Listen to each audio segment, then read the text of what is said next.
Hello, rugby fans. You get a second podcast this week. We had some issues with our first podcast, but you know what? That just means a second podcast this week. And we're going to talk about some things we're going to save for next week. We're going to do it this week. But obviously, let's catch up and talk about a few of the things that we were going to talk about on on the previous podcast. We're filming this on Tuesday. We filmed the first one on Monday. I'm not in the Flow Sports office today. I'm at the Harrington office here in beautiful North Austin. Uh, Over my shoulder here, that is a jersey of the greatest offensive lineman ever to play, Anthony Munoz. That is a sign. That was actually a college graduation gift from my mother.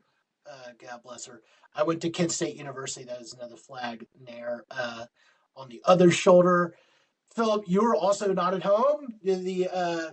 The house getting remodeled there. I love the backdrop. You got your brother's house, right?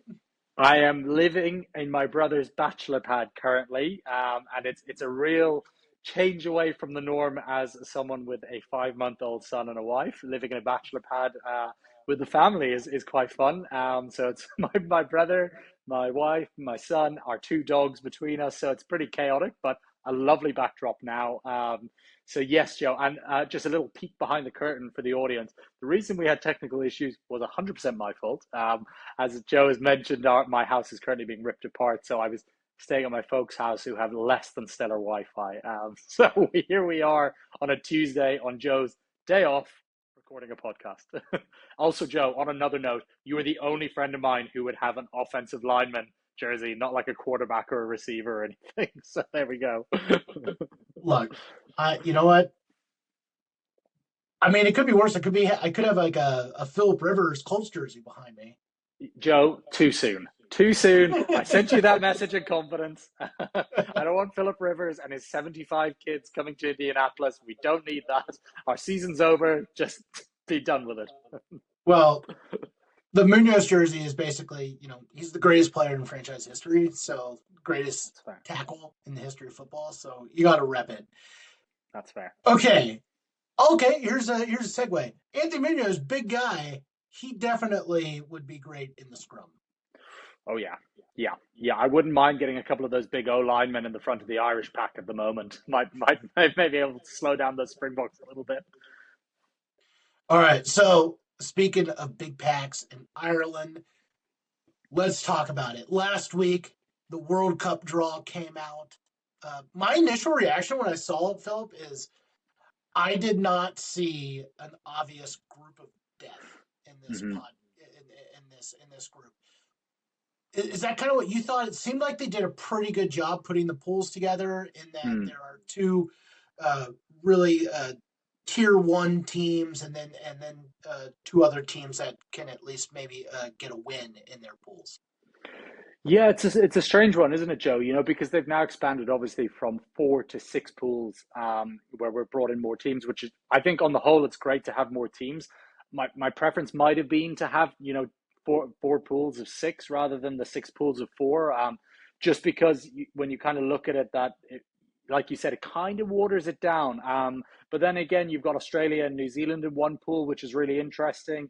Ireland, Scotland, again, in another pool. England, Wales. So you kind of do have those matchups. Fiji, Argentina is a really good one. So, yeah, I think where the action really kicks off is you want to top your group, unless you're the Springboks or All Blacks, because that puts them on a collision course. But for everyone else, you want to top your pool to avoid a really tough round of 16. For Ireland and Scotland, whoever finishes second in that group will likely play France in the last 16. And the winner would play a third place team from another pool. So there's quite a lot at stake in these pools. So I know, whilst you don't get like the bangers that we had last time, where you had Scotland, Ireland, and South Africa in a group, for example, it kind of just delays it a little bit. But yeah, I think on the whole, it's great that we're expanding the tournament. I do just think it possibly waters down the pool stages and adds a little bit more jeopardy to the knockout stages. Uh, we looked at this the other day, and we don't know where some of these matches are going to be, but the host cities in Australia in 2027. And I phrase this, I know all these towns because the video game of choice that I play is Civilization 6. And the reason why I know the Australian cities is because I always create the game where I'm Australia because no one messes with you and you can just build up your civilization without like getting in any conflicts. And so like I know all these towns. So we've got Adelaide is going to be one of them, Brisbane, Melbourne, Newcastle, Perth on the western side of Australia, Sydney on the eastern side, and then Townsville. For the big match, I think in pool play is going to be the Bledisloe Cup. I assume it's going to count as a Bledisloe Cup match, That'd be right? great, wouldn't it? I I, I, Um, I, I doubt they will, but they should. Imagine if that was the third match between the two as a decider. That'd be so good. Yeah, that'd yeah. be really cool. I like that. Joe, why are you not planning Rugby World Cup 2027 and 2031? Sorry. Look, if they want to put Flow Rugby and Flow Sports in charge of planning this, We let's got do it. it. I'll talk to Adam Armstrong, our faithful leader. Yeah. I'll talk to Mark Flo, and we can say, hey, let's run the World Cup. But I it, think Adam would do a hell of a job. And we've obviously got our resident Wallabies fan, Leah, running all the social side of things. Could you imagine how much she could build up the Bledisloe Cup? I mean, oh, the our social possibilities are endless. queen, Leah. Yeah. There we go. So where's that Australia and New Zealand match going to be? Where do you think it should be? I think they will do it in Sydney just because it's such a big opener. And obviously, even though Sydney's not the capital of Australia, it is obviously the most populous city. And it's almost like it's just going to be, it would almost be such a miss if they don't do it there to open. So my guess would be that they would do it in Sydney and it'll be a sellout. It'll be a cracker I really hope they make it the first match of the World Cup. I think they're missing a trick if they don't. Yeah. It seems like it'd be a great way to open the World Cup. The Hmm. other two teams in that pool are Chile and Hong Kong, China. Um, Look, respect to those teams, but I mean, I think Chile can probably push Hmm. Australia there. I don't see anyone else beating the All Blacks except for Australia in that pool. I know we talk about the All Blacks being a little down, but then again, like, are they down? They're the number two team in the world right now, right? True. Uh, True. Yeah. they beat Ireland. They beat the Springboks this past Mm. year. I mean, uh, they beat France twice. Beat France three times this year on Flow Rugby, and of course it's a little different. But yeah, I don't think they're going to have much trouble outside of Australia in there. So yeah, I think it should kick off the match Mm. or the Rugby World Cup. Looking at the other pools, like Pool B, um, South Africa, Italy, Georgia, Romania. Um, if you're Georgia, we talked in previous podcasts about how maybe they're a little miffed that they're not part of the Nations series, but like I think that's a pretty good pool for Georgia to be in. Hmm. You got the favorites to win the World Cup there, but Georgia could definitely go 3-1 in that pool. Yeah, I don't see why not. I think for Georgia, the benefit is, they played South Africa recently in South Africa. And I think from what I can tell, there does seem to be, and good on the box for bringing in Georgia because, like we said, Georgia have kind of been outcast when you think about that nation series. When you look at it just purely on the hard truth of it is that they probably performed well enough to be a team in there, but they just aren't in there probably for commercial reasons. So I think it would be a really good way to go. Well, we deserve to be in this competition by making that last 16. And if they got a favorable draw in that last 16, they are a chance of winning that. Look, obviously, I think if they come up against one of the real big dogs of band one, band two, they might struggle. But yeah, I agree with you. I think that Georgia will surprise some people at the World Cup in 27. I said 3-1. Obviously, I meant 2-1 because they're Two going and to one. play Yeah. three matches in the pool. But Yeah. it's basically going to come down because I think they can probably beat Romania. It's going to Mm. come down to their match against Italy, which will be low key one of the big matches of pool play for them. Yeah.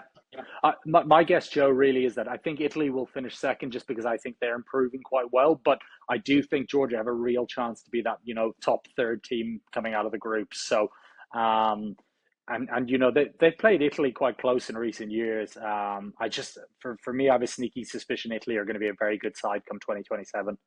Oh, oh yeah. Don't get me wrong. I think Italy is definitely the team that has the best chance to actually beat the Springboks would probably be Italy in there, Mm-hmm. and they should be the number 2 team. But I think the Georgia Italy match is definitely.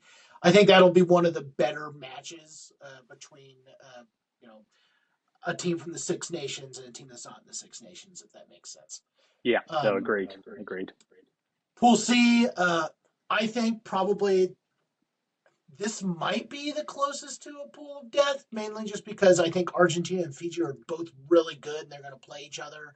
And, we can talk, you can obviously explain why Spain wasn't in the World Cup last time around, but, Spain's not dreadful. And then Canada has its moments. Canada's definitely, I think that the 4th team in that pool, but it's good. They're not that far behind Spain.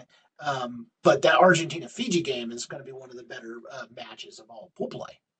Yeah, agreed. And again, I think both of us, touched on who's our team going to be in 2026 in terms of the team to watch. And we both said Argentina. So come 2027, I think they're going to be real contenders again for the Rugby World Cup. Fiji proved in November, in my mind, what they can be in 2 years' time. They really pushed England and they really pushed France. They were 2 tight games, even if the score lines at the end were a little bit more one-sided. So that could well be the match of pool play. I know we've got the Wallabies and All Blacks, that's massive, but that could be a really competitive match because when you look at where the draw is going, the winner of that group will likely play the winner of the Scotland-Ireland group in the quarterfinal stages.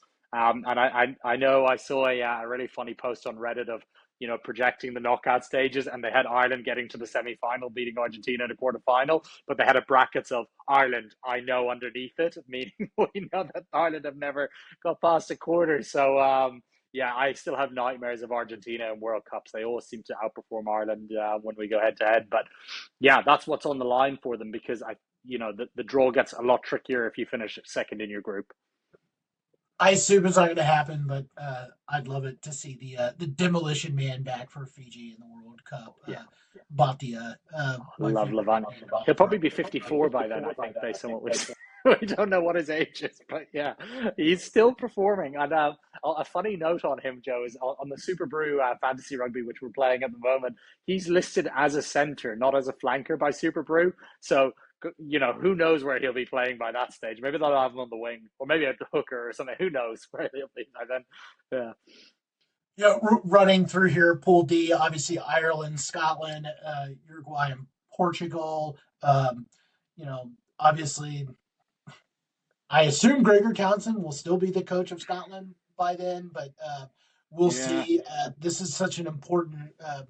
This is an important World Cup, obviously, for Scotland because I think this is their last real World Cup with this golden age of players in there.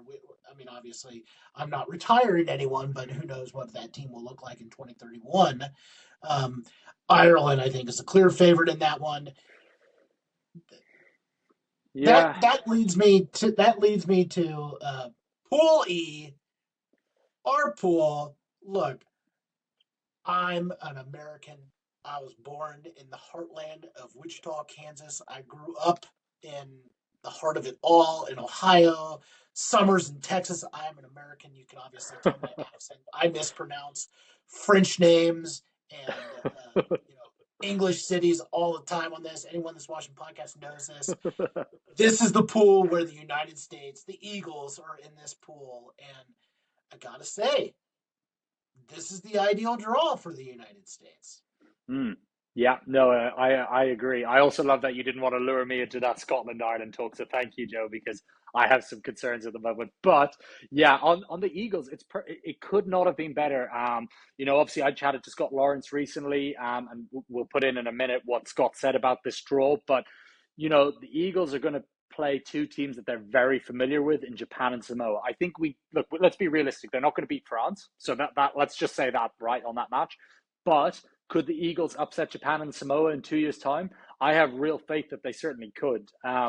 If they get a good win against Samoa and then they, beat Japan or get really close on points, then you're looking at a last 16 as either a second or third place team in that one. They play them in the Pacific Nations Cup, obviously, each season, so they get a real idea of what they're going to be facing in 2 years' time. Personally, I think the draw went about as well for the Eagles as any sort of US rugby fans could have hoped. Yeah, let's listen to Scott Lawrence and talking about the pool draw. You can be familiar a little bit with Japan. Samoa, I think, will be different from what we saw before. So we'll see as we get closer to the World Cup and the players become available, what Samoa is going to look like. Yeah, really interesting. I'm all about the Eagles. Obviously, like this World Cup is really important, but we all know the big shows in 2031. I think the plan for the United States, obviously, get to the knockout stage, but man, if they can beat Samoa and even like get like a draw against Japan, who's obviously really good, we'll see. I have a lot of faith in Scott, and I think the U.S. is on the right path. Look, they weren't in the World Cup in 2023, so glad to see them back. Yeah, absolutely. And I think, again, just for people, I know people who follow the US will know all of this, so please excuse us just going over all ground here. But for people who don't necessarily follow the Eagles that closely, they had a really tough opener against Scotland, obviously, in November. So you had a load of players coming in who hadn't played rugby for a long time because of the MLR season ending. And the Eagles were missing their top frontline talent that play in Europe. David Ayanu, Jack Iscaro, in particular, Tonga Kofe. That's three really talented props that make a big difference.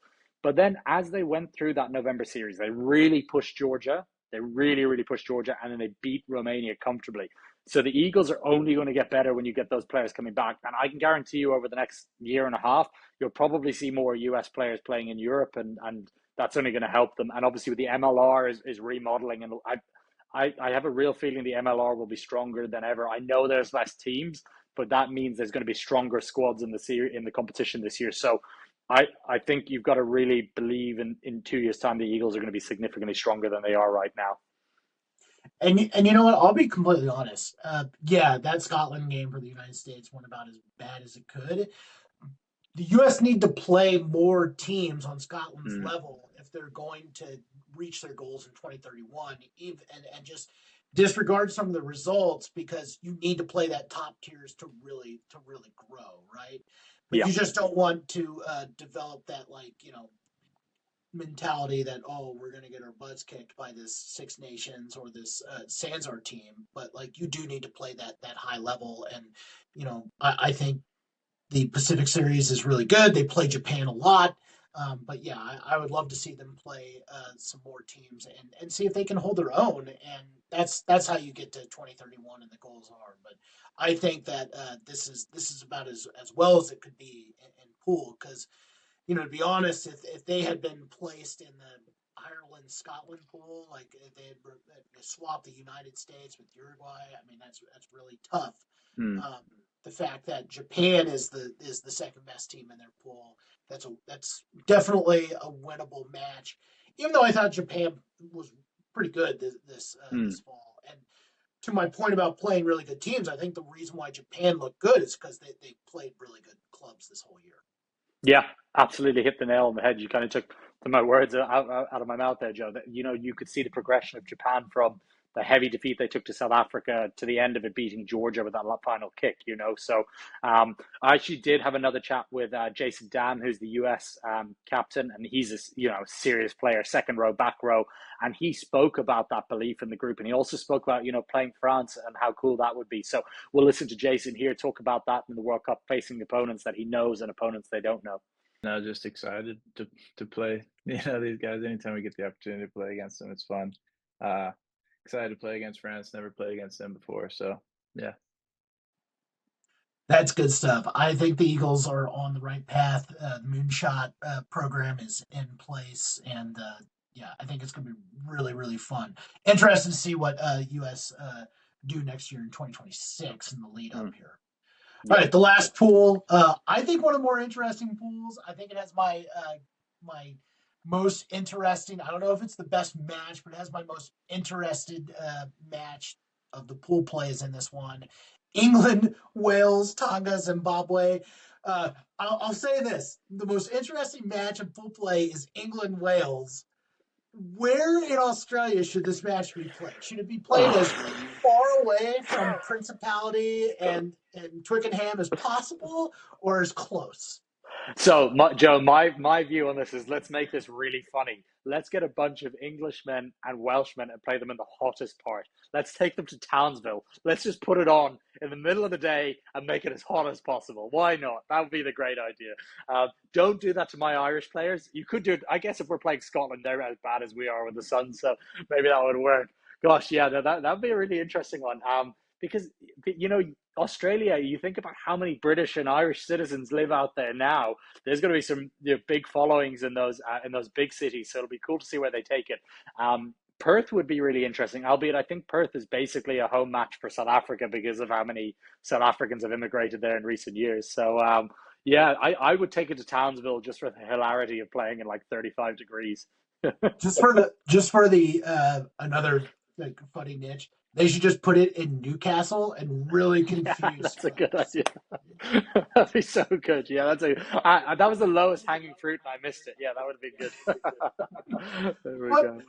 The reason why this match is so interesting to me is because I think we're going to talk about who our team of the year is, and like we're not going to play games.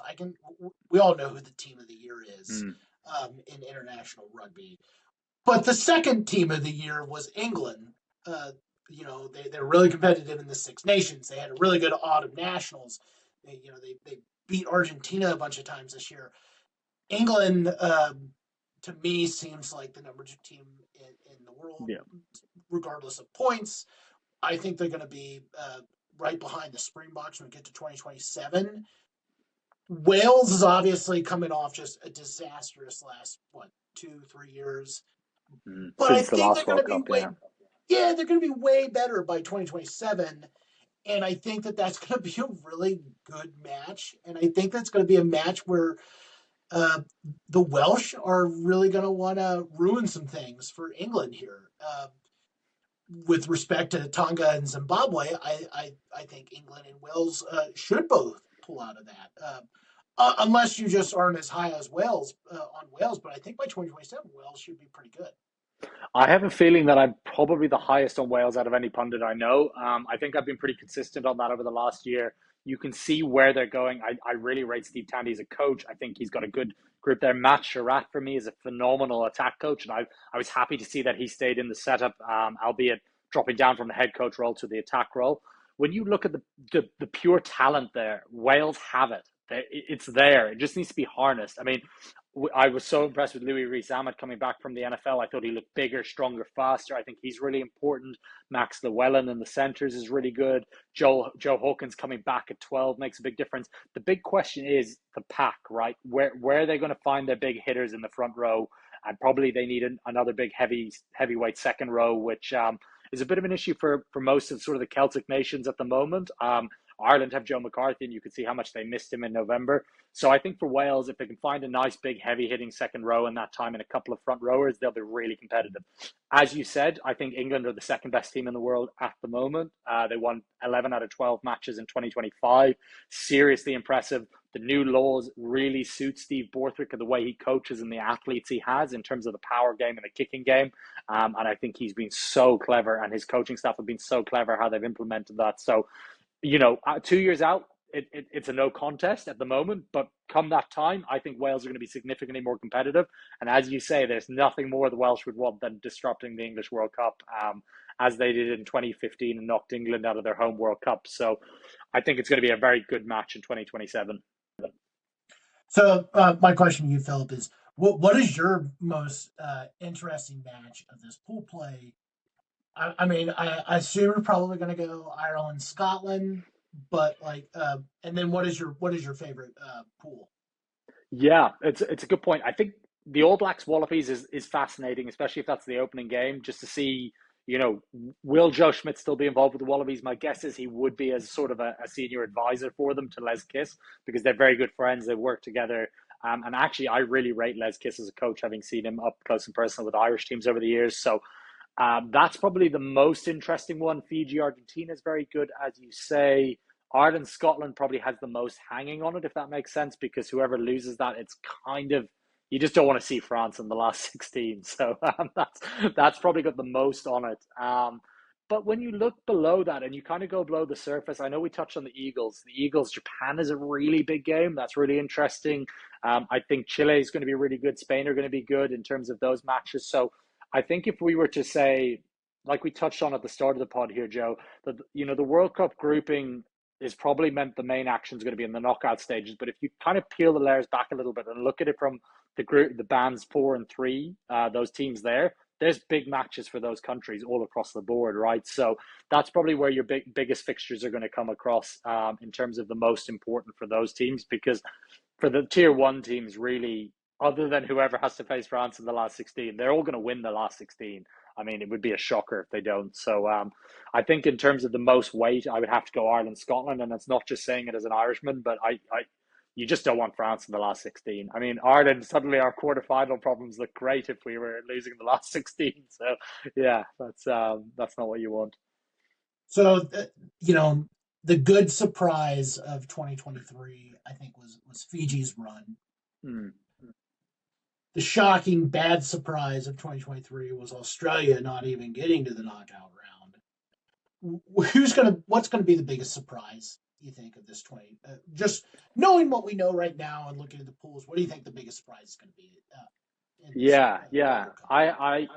I have real confidence. I'm just going to be a homer pick first, and then I'll get to this. I have a real confidence that Ireland get to a semi-final.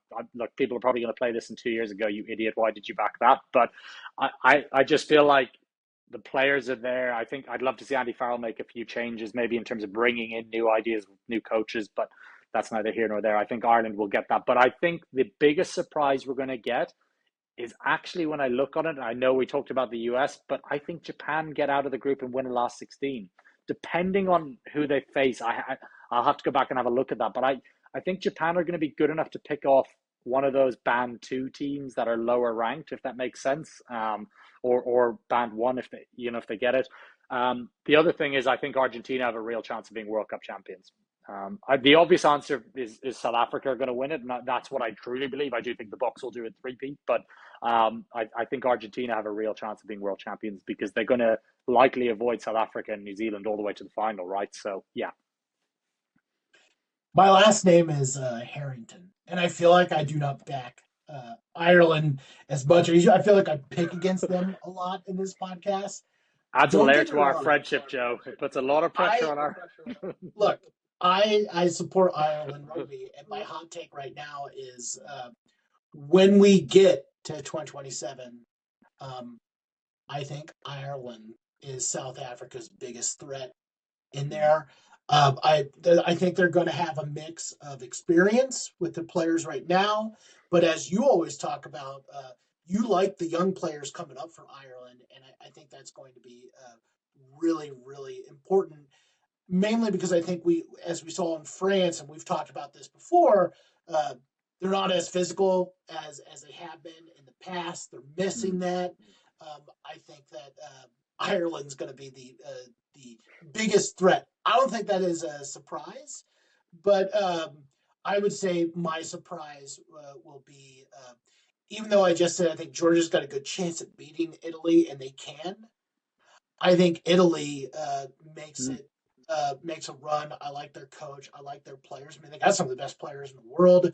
I think that they are going to probably finish second in that pool. I think we've already said that they're clearly the second team, but I think that they can win in the knockout stage, depending who their draw is going to be. Yeah, no, I fully agree with you. Gonzalo Quisera is a really clever coach, and you look at Ange Capuozzo is one of the best wingers in the world. I mean, he scored a hat-trick in that opener of the Champions Cup this past weekend.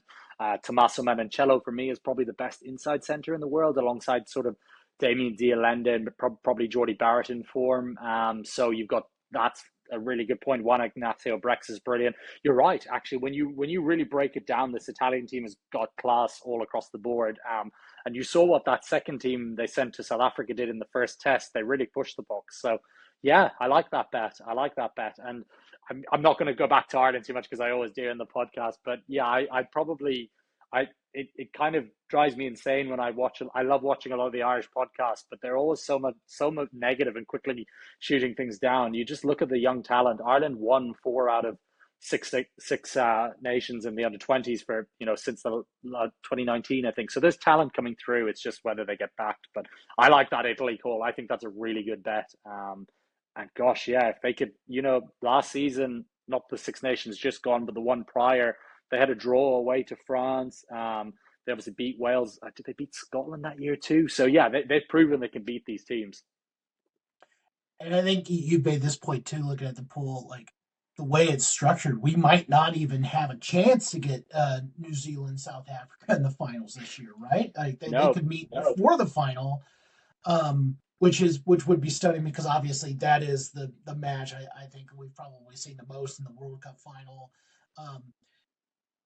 I have more faith, I think, than you in Scott Robertson, the All Blacks here.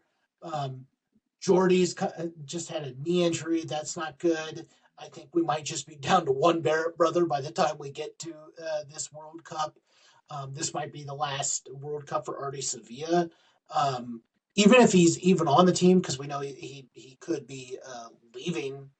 But I imagine he'll still retain his ability to play for the All Blacks, even if he leaves to go play in maybe France.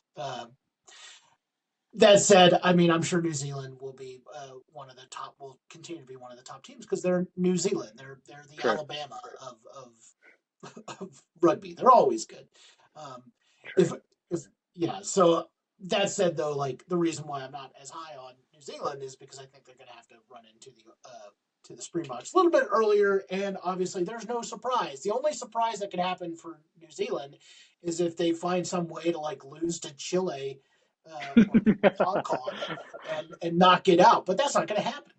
No, true. I to be honest, if you were being tactical, you would probably try and lose that opener to the Wallabies, right? And then just be like, you guys now have the Springboks in the quarterfinal. I do. That's one thing that I know I spoke to you privately about before. I do wonder why we do the World Cup draw this way, because there's no benefit being ranked number one or as long as you're in the top six, because they do it at random. I just would have thought it would make more sense that you try and pool it that like your number 1 and 2 team in the world don't meet in the quarterfinal, having what we saw in 2023 when really the semi-finals should have been Ireland, New Zealand, and France, South Africa, but in the end it was a quarterfinal. So I would not like to be either of those fan bases because, as you say, the All Blacks on their day could knock anyone out, right? The Bucks probably don't want them coming in a quarterfinal, but that's what's going to happen. I think both teams know it's going to happen. Scott Robertson, for me, I feel really bad because he's no doubt he's a world-class coach, but I just think he's a club coach. I don't think he's handled the stresses of Test rugby that well from the outside. I think here's a fun one for you, Joe. How about 2027? Joe Schmidt is back as the All Blacks head coach facing the Wallabies. How about that? And it's been one long con by New Zealand rugby for him to get intel on the Wallabies. That would be a very here's a college football reference for our U.S. fans watching. That would be a very Urban Meyer move because, in my opinion, the number one reason why Urban Meyer left Florida is because he knew that the Ohio State job was opening and he wanted the Ohio State job way more than the Florida job. That would be stunning. Obviously, we think Joe Schmidt is one of the best coaches of all time in rugby, and if you gave him the talent level of New Zealand, if you gave him the talent level of England or France, or he already coached Ireland, if you gave him those players, I don't think you lose very many matches. That said, like what he did with Australia, they definitely, we're going to talk about this more here in a minute, but obviously Australia really started hot, and then they just got buried by injuries this past year. So if you're saying, well, Joe Schmidt didn't have that great of a year this year, what are you guys talking about? It's like, well, a lot of that has to do with Will Skelton going back to France for his club matches, and then of course the I believe it was the Hooper injury, right? It hurt them, but no doubt he's a great coach. Yeah, no doubt. And this is why I kind of think the Les Kiss thing is going to work really well, because Joe is renowned for being super intense. So it might be that, Les takes the shackles off a little bit and Joe keeps that discipline. That's been the biggest thing for me with Ireland this year. Kind of feels like the remnants of like whatever was left over of Joe Schmidt with his discipline has kind of worn off on the Irish team, as in Ireland now really lack discipline in 2025. So if the Wallabies can keep Joe there for that side of things and then have Les Kiss kind of giving a bit more freedom, that could be a really dangerous combination, and the Wallabies could be real contenders. Let me ask you this. Let's say Razor decides to take over the Durban Sharks, the Hollywood Red Sharks, right? Yeah. Let's say he answers my wishes and they get a kick-ass coach in Durban. Do the All Blacks call Joe Schmidt, Michael Cheika, or your boy Gregor Townsend? Yeah, Gregor giving up that sweet Red Bull money in Newcastle. I think it would be Dave Rennie, funny enough, they would probably call. But Joe Schmidt out of that list would be the man, I reckon. And gosh, yeah, would he turn down the All Blacks? That's a big job, right? So I'm going Joe out of the options you gave me, but my best guess would be Dave Rennie. The most ridiculous move would be Warren Gatland. Yeah, that'd be so funny. Yeah, that'd be really good. After the New Zealand media literally called him a clown during the Lions series, so that'd be a fun one. Okay, so look, we're going to be talking about the World Cup. Pretty much every conversation Philip and I are going to have on international rugby between now and the start of this World Cup will probably be related to the World Cup, right? Because that's what it is. All of 2026 international matches, it's going to be, the Six Nations crown is great, but it's like, how does this impact your thoughts of how this team is going to do in the World Cup? Because we know who's going to be in it. We know who they're going to play. Obviously, England's going to play Wales in the Six Nations in 2026 and in 2027, and then they're going to play again in the World Cup. So they're going to play a lot. So I think there's definitely going to be some gamesmanship in the 2027 Six Nations. But obviously with the Nation Series, you look at it, let's see, what are the Nation Series matchups here? Are there any Nation Series matchups? There are, So I saw them. France and Japan are going to play each other in the Nation Series, right? So, that's really the Nation Series. I think that's the only one, right? That's it. And in terms of the groups, obviously you talked about the Six Nations. Well, Ireland and Scotland, South Africa, Italy. That's another one. Yeah, that's another one. So there'll be a lot of these interesting clashes that will, lead to who plays who when it comes down to it in the World Cup. And, for Scotland, for example, if they lose to Ireland over the next two again, they won't, you have no confidence going into a World Cup. So, but conversely, if they win in 2027 at Murrayfield, it flips the whole script. It's the same for Wales. Like you said, if they beat England in 2027, in the Six Nations, it gives them a boost of confidence going into the World Cup. So, yeah, the Nation Series is going to be really interesting. Disappointing not to have the Rugby Championship because, as we know, we love that on FloRugby. It was so good. But it'll be back, and I'd love to see at some point Fiji and Japan joining up with that competition too, which would be really good. Make it a Six Nations of the South, That was a good half hour talking about the tournament that's going to be played in about less than 2 years. So let's do this before we get to our picks, which everyone's waiting to find out who they should bet on here. Let's just spend a real quick few minutes because we are going to be releasing some end of the year superlatives here in the next couple weeks. We're going to talk about the Player of the Year, Men's Player of the Year, Women's Player of the Year. We just had a World Cup. Our best under 25 Player of the Year. We're running a little short of time here, so I'm just going to say I think the biggest debate that I'm going to have, because I think we know who the team of the year is. It's the Springboks, everyone. Okay, yeah, it's for sure. Springboks. My club of the year is Bath. Even though they didn't win the Champions Cup, they won the Prem. They won the Prem Cup.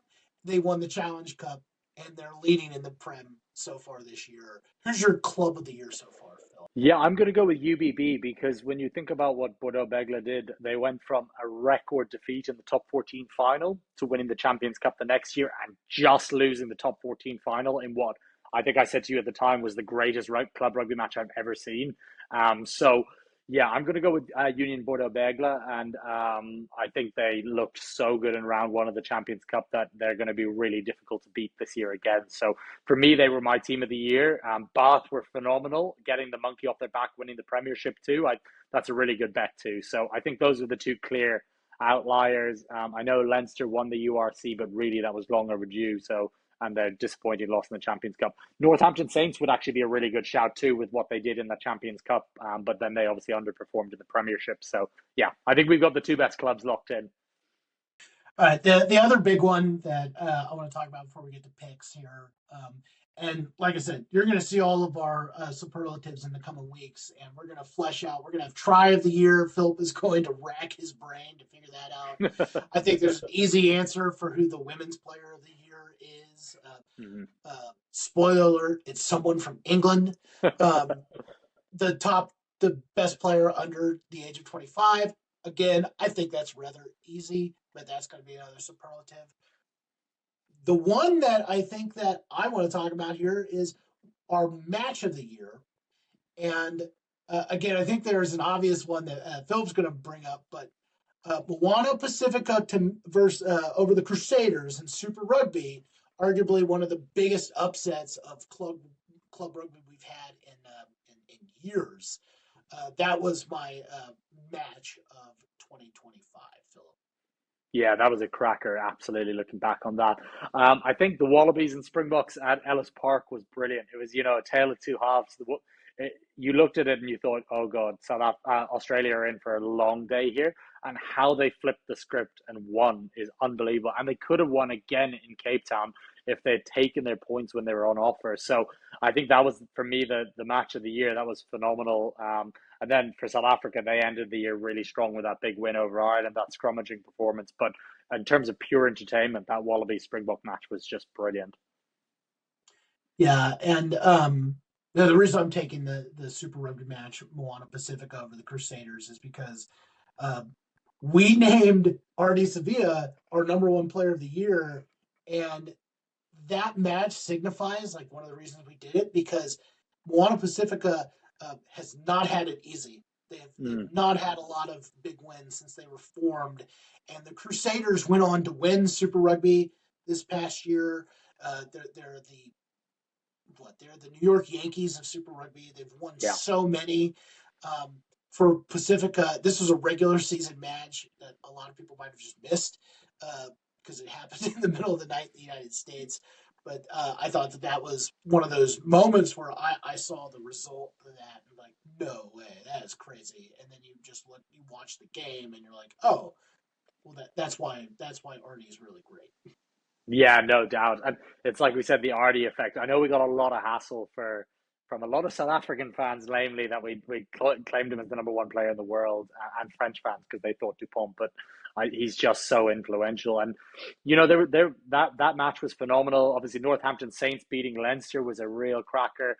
Poor Leinster actually coming out on the wrong side of a lot of this. Munster beating Leinster was another good one too. But yeah, I agree with you. I think that was a really, really great match. And I think it's one of the ones that went under the radar because, like you said, it's a regular season Super Rugby match, but it's just such a season-defining and probably a club-defining fixture for the Moana Pacifica. Okay, we finally made it. We're going to do our picks. Round 2 of the Investec Champions Cup is this week. It's streaming on Flow. All these matches are streaming on Flow in the United States and Canada. We gave all of round 1 away for free on our YouTube. All those matches are there. These are not being given away for free. You're going to have a subscription to watch these. And there are some banger matches, Philip. Let's make some picks here. All right. Friday, December 12th, 3 p.m. One of the matches of the week, Leicester Tigers versus Leinster Rugby. Philip, who do you have in this one? This is a really interesting match that I didn't think would be as interesting coming into the competition. I'm going to still back Leinster, but I think that there's going to be a change at fly half for Leinster. Harry Byrne has been in red-hot form. Sam Prendergast always flashes moments of what he can be, but then for me, he's like Trevor Lawrence in the NFL, where he has huge splash plays, and then he just has stretches where he's just off. Harry Byrne's a lot steadier. He's a lot more physical, and I think he'll make a big difference for them late in this contest. I'm backing Leinster, but I think it's going to be a lot tighter than people think. I'm giving Leinster a lead of 5 points when it's all said and done, because I thought the Leicester Tiger team that went down to La Rochelle, very much a second string team, still performed quite well, and I've seen some good stuff from Leicester this season. But I think Leinster just have enough quality to get it done. A lot of angry Leicester Tiger fans when they saw that lineup against La Rochelle. They lost that match. They were very vocal about it in our YouTube chat there when we were streaming that match. I think that they're going to have a pretty good team for this one. That said, I think Leinster is going to come out and win this match because of how, I don't want to say poorly, because they wound up winning that match against the Harlequins, but it was not their A game. I think this is going to be their A game. They're going to come out and they're going to play really well, and I think they're going to win this. Weirdly enough, because they don't play the DHL Stormers, I think they have a really good shot at not losing a game in the pool. But, this might be the, how would I say this? This might be the NFC South pool of the Champions Cup. Yeah. In that, I think that someone's going to have a really good record, but you're not really going to believe that they can win the Super Bowl, in this case, the Champions Cup final. So, no, I think Leinster wins this one.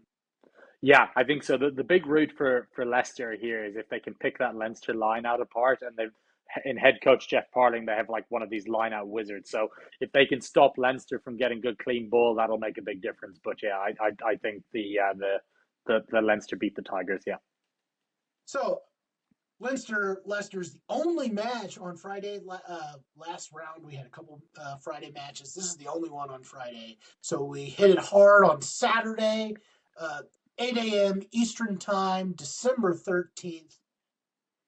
Pretty good match to start the day here. DHL Stormers hosting Stade Rochelis, a.k.a. La Rochelle. This is in Nelson Mandela Bay Stadium, so not in Cape Town, but in the other side of the Cape, the eastern side of the Cape. Used to be called Elizabethtown. Philip, it is now called Quebeca, beautiful Quebeca. Yeah, it used to be Port Elizabeth, stunning place. I actually grew up in a town called Neisner, which was about 3 hours to the west, so towards Cape Town, right on that border. I actually used to sail for Eastern Province when I was younger, and then moved to Cape Town and sailed for Western Province. I was a traitor, and used to play rugby down that way too. So, yeah, beautiful part of the country. They have a bad record, having lost to Toulon last year, but I don't see that happening again. Give me the DHL Stormers one in this, Joe. Your Champions Cup pick for the overall title. I think they put the hurt on La Rochelle this week. My team to win it all, DHL Stormers in beautiful Quebeca. See, I said it right. Okay, there we look go. at that. I got them. Is our guy Sasha going to be in the lineup, you think, this week? I assume Sasha and Damien Willemsen will be back, as will Kuvas Reinach. That is about the best 3-0 you could bring back to any backline in the world at the moment. So, yeah, there we go. Will be interesting to see what type of lineup La Rochelle plays. Do you think Will Skelton will be in this match? I think Ronan O'Gara values the competition too much not to send them. I don't know if Will Skelton's injured. That's what I'm not sure about at the moment. But if he's fit, I assume they send him. It's going to be a cracker. But I just think that the Stormers do enough, and I think they. It's going to be, what are we now? We're in December. Yeah, it's going to be summer in South Africa. It's going to be hot. It's very hard to go down to a different climate. And it's like you've always said, Joe, the South African teams have that huge advantage of playing down in South Africa. So I think the Stormers keep rolling, and I think we have both URC teams going undefeated in this pool.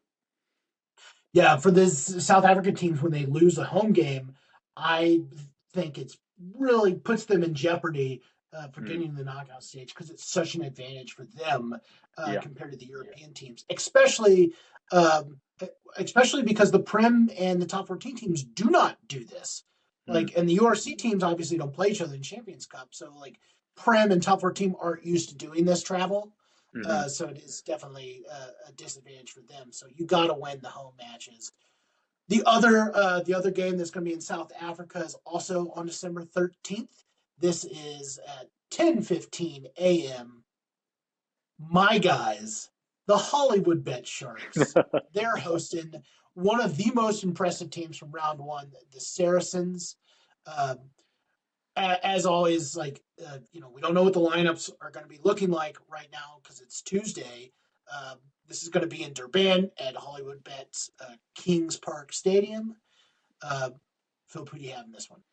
Yeah, I'm working on the premise that both teams are locked and loaded in terms of frontline players. I'm going to go with Saracens here. I thought they were very impressive in round one. They went down to Durban earlier this year in preseason, I believe it was, and played a few matches against the Sharks. The Sharks are without Eben Etzebeth, who's, of course, suspended through to that match against Cardiff in the URC, so 12 matches for his eye gouge on Alex Mann and the final match of the November series. So give me the Saracens, and I think Saris win by about 5 to 6 points in this one. Yeah, it'll be interesting to see what lineup the Sharks roll out there. We both think Sia Khaleesi will be in this one. I think the Saracens showed in round one that they can win the Champions Cup. They have a badass squad, and they didn't have Morrow on that team. Sure. I think that they have one of the best young players in the world in Noah. I will say, if you want to know more about Philip's thoughts on Eben, he wrote about it and he did a video last week on it. You can watch it there. I don't think Eben Etzebeth is a dirty player at all. No. I hope that we get to see him later this year with the Sharks. I think we will. It's 12 weeks, so he should be back for the URC. And it sucks. I think this is definitely going to be on his legacy, but I don't think he's a dirty player at all. And the Sharks are going to have to make the Champions Cup knockout stage to get him back. Yeah. But yeah, Agreed, Joe. Yeah, I mean, the most capped Springbok of all time. First red card, first suspension. I mean, Eben's an enforcer. Every team has an enforcer. It was clumsy. It was silly. I mean, I don't think he intentionally went out to put his thumb in Alex Mann's eye. I think it was fisticuffs that went wrong. So, yeah, enough on that. Like you said, if you're interested in my thoughts, you probably aren't after hearing my voice for this long, but you can go check it on our YouTube channel or on our website. All right, so we've got the next match, 10:15 a.m., December 13th, Saturday, in Stade Marcel Michelon in France. Pretty interesting match because both these clubs had rather disappointing round ones, and they both need to win this match to keep their knockout stage hopes alive and avoid going to the Challenge Cup knockout stage. Nothing wrong with the Challenge Cup stage, but you want to stay in the Champions Cup field. Claremont versus the Sharks. I said this. I think I had this analogy the other day in the Great Lost podcast on Monday. Claremont is never bad. They are always going to be slightly above average and really competitive. I think they win this match. And I think the analogy I made is they're kind of like your Colts, right? Like the Colts are very rarely terrible. They have trouble winning some big matches, but I think Claremont wins this one. Yeah, agreed. I think Claremont win. Stade Marcel Michelin, just on an off side note, it's my favorite stadium I've ever been to. It's just magical up in the Massif Central. So yeah, I think they've got. You look at Claremont, Baptiste Janot is really important for them. The scrum half, he's been kind of called Anton Dupont 2.0. I don't know if he's quite there yet, but really talented. Harry Plummer, all black fly half. Yeah, give me Claremont in this one, and I think it's pretty strong. I think Sale, I think, are cooked. Like we said, you don't lose your home game and get out of pools really. So yeah, give me Claremont in this one. You don't lose your home game after having a 2-try lead, right? Yeah, like really they poor. Jumped all over the Warriors and they came back. Yeah, really all right. poor. Really poor. Moving on, 12:30 a.m. Or 12:30 p.m. Eastern time out of Pool 4. The defending champions opening their home stadium run here in the Champions Cup against our lovable Welsh team, the Scarlets. We talked about how much of a bummer it was that the Scarlets couldn't pick up that win in the opening round. I'm picking Bordeaux to win this, but I would love to see the Scarlets pick up a point here with some tries. Yeah, I agree. The Scarlets' best route is 4 tries because Bordeaux proved against the Bulls they can be a little bit leaky defensively, but I think it's going to be a bit of a bloodbath, unfortunately, for the Scarlets. I think UBB are going to put 50, 60 points on them. They're just that good at home. So basically, what you're saying is Bordeaux is going to be as good as Ulster Rugby was in round one of the Challenge Cup. They're such wannabe Ulster players. That's what I would say about UVV. Yeah. Oh man, Ulster, number one Ulster club in the world. Honestly, Joe, they're probably the most informed Irish team at the moment, and they have some serious ballers. But yeah, no, I think UBB are going to be, especially if they go locked and loaded with Peno and Louis Bielbiere and players like that. I think they're going to be really difficult to stop. All right, same time as that match, 12:30 p.m., December 13th, Eastern Time. Really interesting match because of how Gloucester looked in their win. Pretty surprising win for Gloucester. They're playing Munster. I mean, Philip, Munster's not going to lose 2 matches in a row. Good teams don't lose back to back very often. I think Munster wins this. This is not in Thomond Park. I am not going to try to pronounce this one. Yeah, it's at my home city of Cork. Páirc Uí Chaoimh is what it's called. It's where the GAA is played down in Cork. Brilliant stadium. For me, I'd love to see Munster playing more there. I think they will. It's much bigger than Thomond Park, and Cork probably has more fans at the moment. I don't want to cause a rift with the Limerick fans at the minute, but I'd say Cork's where most of the fans are for Munster. Yeah, this will be really interesting. I don't think Munster have become a bad team, although they've had a very bad fortnight. I knew Bath. I picked Bath to win last week, and when I saw the team lineups, it was even more evident. Munster were without Michael Mill. At Loosehead, John Klein pulled out just before, and most importantly, Jack Crowley pulled out. By all accounts, a lot of these players are going to be back this week. Crowley, touch wood, will be back. I know he had an ankle injury. He's just so important for Ireland. Craig Casey signed a new 2-year deal with Munster and the IRFU just today, so he'll be hitting form again. I think he's world class. So yeah, I think Munster beat Gloucester. I was very impressed with what Gloucester did to Cast last week.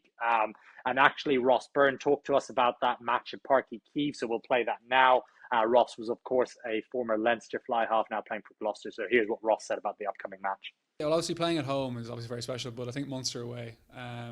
Obviously, when the draw came out, that was obviously something I was pretty excited about. And obviously, just playing Cork as well, which will be different. And I think it's nearly close to 40,000. I think it's nearly sold out already. So that would be a very special occasion. And I think any game against Munster, but particularly I've never actually got to play them in Europe. That'll be very, very good. Yeah, good stuff. I think this match is something that a week ago when we were previewing this pool, like we didn't talk much about this match because Gloucester is, I think they're ninth.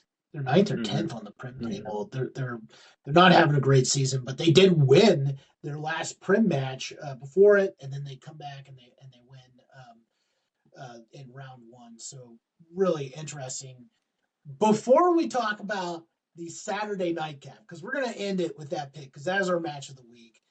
Let's go down to Sunday. Sunday, we got 5 matches on Sunday, so a heavy day of matches. 8 a.m. Eastern Time, Sunday, December 14th. Harlequins, Bayonne. Harlequins played Leinster as well as you could in Dublin. I thought that they looked really good. Bayonne might have been one of the most disappointing teams in round one because they played our number 1 team in the world. There's no shame in losing to the Stormers. It was just odd that they could not get over the hump and score facing a Stormers team that had 13 players on the field for large parts of that second half. I am taking the Quins to win this one at Twickenham Stoop.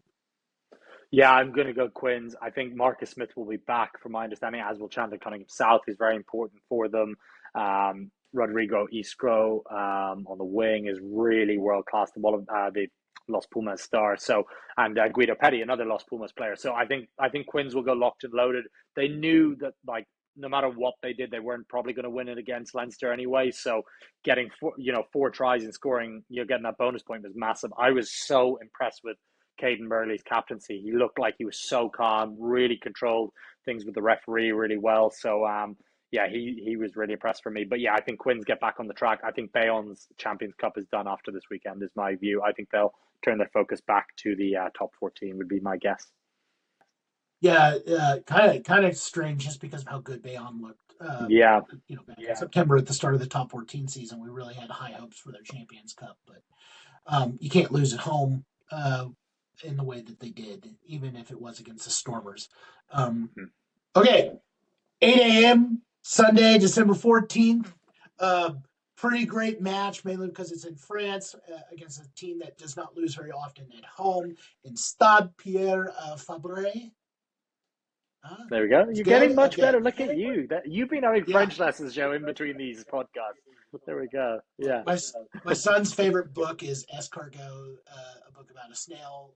Perfect. Young parents know that, so he loves it when I do my annoying French accent there. But look, Cast hosting Edinburgh Rugby. Edinburgh had probably one of the wins of the week. I didn't think they would beat Toulon, even at home. Maybe I picked Edinburgh to win last week. I don't think I did. Edinburgh proved how tough it is to win in Scotland. More on that in a second. I think Edinburgh wins this match. I think they go 2-0, and I think they lock themselves into a Champions Cup knockout stage appearance. Yeah, I think Edinburgh were very impressive. And what I didn't think they would do last year was quite maybe live with Toulon's physicality up front. And they more than did that. Liam McConnell, the young back row, is a real prospect. And he wound up Dave Ribbon so much that the experienced second row got a yellow card. The only reason I'm differing in terms of my prediction, I'm going to go Cast, is just because Cast's home record, even when Cast aren't good, they just pretty much never lose at home. So, and as a Munster fan, we have them every season. So I've seen them so much over the years. I think that they'll just drag Edinburgh into a fist fight that Edinburgh don't want to be in. So I'm going to go Cast. I think it'll be tight. I think Edinburgh will come away with at least one bonus point of losing one, possibly two with the 4 tries. But I just think Cast are really difficult on the road. And if Edinburgh do win there, then for me, then they're a real sort of quarterfinal contender. All right, 10:15 a.m. Sunday, December 14th. All these matches streaming on Flow. Toulon hosting Bath in what might be the match of the week because Toulon lost on the road in Scotland. Bath looked really impressive against Munster. We talk about this Pool 2 being really top-heavy with Toulon, Bath, and Munster. After this, it'll be Munster-Toulon will be the other big match, but Toulon losing really changes a lot of things in this pool. Yeah. And, big test for Bath. If they're going to win the Champions Cup, if they can go on the road in France at Stade Félix Bayonne, if they can win there, then we're talking about a team that has, they should be right there with Toulouse and Leinster and the Stormers as Champions Cup favorites. I am picking Bath to win this match. Yeah, I'm going to pick Bath too. I was so impressed with them in week 1. I think Johan van Kraan's got them just purring at the moment. They've got so much power now. Losing Will Stewart's a big injury for them for the rest of the season. I was really disappointed to see him going down the England and British and Irish Lions tight end. But you've got Thomas Dutoy there, and then you've got Archie Griffin, the Welsh international, there. So they have enough depth. I think that physically I think they'll beat up Toulon would be my guess. And then you've got Finn Russell pulling the strings, Santi Carreras out the back. Ollie Lawrence is just such a terrific player. I just think there's no weakness in this Bath team, and I think they're a semi-final team in the making, possibly even better this year. So give me Bath in this one too, Joe. I think Bath end Toulon season, and it's like we said, I think we have Bayonne and Toulon and both just turn their focus back to the top 14, because when you lose 2, yeah, you can win 1 and get through, but it's still tough, I have a real confidence that Munster can go down there and win again in Toulon like they did last time. And I think Bath will do the same this time. Speaking of teams that I think are going to turn their attention to their domestic league, especially with the North-South Derby coming up, the Northampton Saints are going to be hosting the Vodacom Bulls this week at 10:15 a.m. at Franklin's Gardens. I'm picking the Saints because, man, the Bulls had UBB and they blew that match. UBB looked really good in the second half, but you can't get up as big as you can in Pretoria and wind up losing that match. And you drop 2, it's going to be really hard. you lose your advantage by losing at home. We talked about. I've been on the record to say I think Pool 4 is the most difficult pool in this, mainly because of the Bulls still have to play. The Bulls still have to play Poe, right? Yeah. So Yeah. it's like, this is tough. I'm picking the Saints to win this. I think the Saints have a really good shot at winning this, especially after beating Poe, who I think is definitely a Champions Cup contender to win it all. They won in France. I think they had one of the more impressive wins. That was definitely the best match of round one. So I think the Saints take care of business. I will be interested to see who's actually playing for the Bulls in this match. Yeah, I think both teams locked and loaded. I still think the Saints win, and I have a feeling you've kind of alluded to it there, Joe, that I think Johan Ackerman's going to rotate his side and not send his strongest players just because, as we touched on before in the never going to be seen podcast, the Bulls have a really tough URC match the following week in the North-South Derby. I think I would be very surprised if you see the likes of Andre Pollard and Kenan Moody going up to Northampton. So I think the Saints will put up a big score, and I think they'll get another bonus point win here and keep marching on. I'm just so impressed with what Phil Dowson has built in Northampton. I think Sam Vesti, for me, if we're talking about coaches, might be the best attack coach in the world at the moment, along with Noel McNamara at Bordeaux. I think they're both brilliant. So, yeah, give me Saints by quite a big margin here. Side note, North-South Derby, I mean, if it's not the best rivalry in club rugby, it's one of the top three. So great. That's going to be on Flow. I believe that is December 26th. Do not miss it. That's going to be great. The Bulls, obviously, because they have lost in the URC final a lot, I don't think it's any shame in them saying, look, we're going to win the domestic league. We lost in South Africa in the Champions Cup. I know that we've spent so much time talking about these South Africa teams really taking the Champions Cup more seriously, but if the Bulls want to focus on trying to finally win the URC and beat their, heated rivals in South, no shame there. All right, the last match on Sunday, 12:30 p.m., December 14th. Pretty good match here. Must-win match for Poe if they're going to accomplish everything I think they can accomplish. One of the great young teams in the world in Poe. They are playing the Bristol Bears and Ashton Gate. I am taking Poe to bounce back. That's a good upset pick. I can see it happening, but for me, I think Bristol beating, I know it was really tight against Scarlets, but the weather was really tough. And again, that's one of those tricky matches because actually, historically, it's almost a bit of a rivalry because the proximity of Bristol down to where Parky Scarlets down in Clonethley is. But I think Bristol win this one. I was really impressed with them.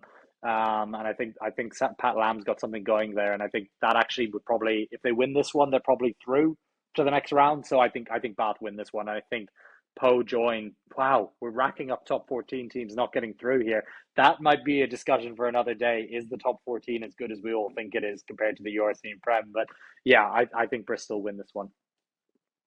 Look, when UBB was down like they were against the Bulls, that was definitely my thought there. Yeah.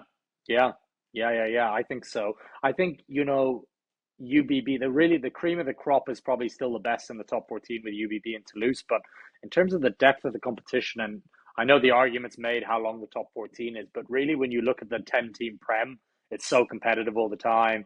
The URC is just getting better and better. So yeah, this will be a discussion for another day, not to annoy any of our partners, unfortunately. But it's a really interesting exercise, and people are going to find out tomorrow when our power rankings come out where teams are sitting. So yeah. All right, so Philip, we are going to go back to Saturday, and imagine some bagpipes are playing. All right, imagine some bagpipes are playing, and we're going to pick the Saturday match. Okay, we have. We put a club team. We put a club team in Stirling earlier this week on the other podcast, and now the biggest match of the round is going to be in Glasgow, Scotland, at Scotstoun Stadium. It is the Warriors. It is Stade Toulouse or Toulouse. I'm picking the Warriors to win this match because Glasgow is the hardest place to play in club rugby. If there is one match Toulouse is going to lose, it's going to be this match in Scotland. I still think Toulouse is probably going to win it all, even though the Stormers are my pick. They have DuPont back. But I think Toulouse drops this one, and yeah, I had to bust out my Scottish rugby gear because, like I said, FloRugby FC is moving to Stirling. We've got our expansion pack. If you don't know what I'm talking about, go listen to the podcast we put up earlier this week. But Philip, who's winning this match? I'm so sorry, Joe, because you put so much more effort into this than I have with the whole get-up, but I'm backing Stade Toulouse. Until the Kings are dead, the Kings are not dead. So Antoine Dupont, I have a feeling, will start this week. I think they'll go locked and loaded. I think they will be razor-focused after what, by their standards, was a really poor opening hour against a second-string Shark side. So give me Toulouse, and I think they're gonna hand the Warriors a very rare home loss, would be my guess. But I think it's the game of the week. I know we said Bath Toulon, but I think that's going to be a really good match. Yeah. Give me Toulouse, though. I love it when we have a bit of a head-to-head here. A bit of a lock-off, we'll call it. Jokes and gimmicks aside, like the Warriors can't go down 2 tries against Toulouse and expect to win. They cannot start like they did against the Sail Sharks. That is the dangerous side of picking Glasgow to pull off this upset. Is if they start off slow, they're going to lose this match. They're going to lose this match by a lot if they start off slow. I think that their hope is that they get out fast. They got some momentum. The stadium's rocking there, and it'll be a late night in Glasgow. I've not checked the weather, but I mean, maybe the weather's going to be bad. This match is going to be at 3 p.m. Eastern time on December 13th, streaming live on Flow. It is our game of the week. That article is going to be out on Flow by the time you're probably watching this. But yeah, I'm there. I'm picking. You know what? I'm not going to pick Scotland to beat Ireland in 2027 in the pool play, but I'll pick their club teams to win here. Yeah, I like it. That getting Edinburgh and Glasgow both getting a win would be great. Back-to-back weeks, that'd be huge. I just think when Toulouse turned it on in that final 25 minutes against the Sharks, you could just see what could be happening. But I think it's going to be a cracker. And actually, I'd love to see Glasgow upset it because that changes the whole knockout dynamic. But yeah, I think Toulouse take it for me. Now we're going to get Glasgow and Edinburgh in a derby match next week in the next round of the URC. Obviously, URC has pretty much all derbies come up in their next round of plays. And what is interesting here is if Glasgow and Edinburgh both make it to the knockout stages, I mean, there's a good chance that could be a knockout stage match there, and that's what we want. And you know what? I'll say this: if Glasgow pulls off this upset, Philip has to do the entire podcast next week in his Finn Russell accent. Oh, Joe, I think just a shout out to my lecturer at I'm currently doing my MSc in sports analysis, Connor Wishart, made me wear a Bath jersey for the first 2 lectures on Monday. So shout out to Connor if he's watching this. But I can't have back-to-back weeks where I'm wearing teams I don't support. I can't wear their gear or do their accents. So, yeah, here we go. But you'll never get me in a Glasgow outfit. They're the team I hate the most. Sorry, Glasgow, just as a Munster fan. Well, I can't wait to test you when Leinster and Munster play each other. Yeah, right. Oh, Joe, don't even. Yeah. All right. Man, this was supposed to be a short second podcast. This was actually the longer podcast. Went in. As always, watch a lot of rugby this week. We've got so much on FloRugby. We've got the Champions Cup, the Challenge Cup. Let's go Zebra Parma, get another win this week. How about that? We've got URC next week, top 14 next week, Prem Rugby back. Man, I can't wait for the end of this year and the start of the next year so much. Yeah, watch rugby. Philip, as always, give your brother a high five from me. Thank you for letting him use the Wi-Fi, and enjoy this week. Thank you, Joe. Yeah, I'm going to allow him back in his flat now. So yeah, have a great week, Joe, and everybody check out the Rugby on FloRugby.